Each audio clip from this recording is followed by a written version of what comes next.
Et nous prenons à présent la direction de Chablis où les viticulteurs ont perdu, Alexis, une grande partie de leur récolte. Oui, en cause évidemment les intempéries qui ont touché le département de l'Yonne ces derniers jours. De gros grêlons sont tombés par endroits et les dégâts sont très lourds. Sur un quart du vignoble de Chablis, sur les parcelles les plus touchées, les viticulteurs pourraient perdre entre 80 et 100% de leur récolte. Alors quelles répercussions économiques ces intempéries peuvent-elles avoir?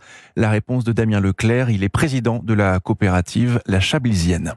À court terme, les impacts ne sont pas significatifs d'un point de vue économique, puisque les intempéries de ces derniers jours, en fait, amputent le potentiel de production de la récolte 2024, qui ne sera commercialisée, quoi qu'il arrive, pas avant l'été 2025.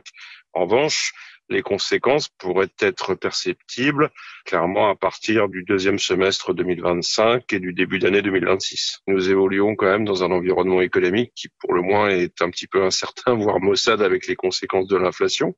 Et donc, il faudra que les exploitations soient quand même en capacité de faire le dos rond. Et je pense que ce sera quand même le cas, puisqu'une grande partie des exploitations sont assurées au titre de l'assurance multirisque aléa climatique. Et donc, j'espère en tout cas que l'impact sur les prix, en tout cas pour le consommateur final, restera très limité. Damien Leclerc, président de la coopérative La Chablisienne.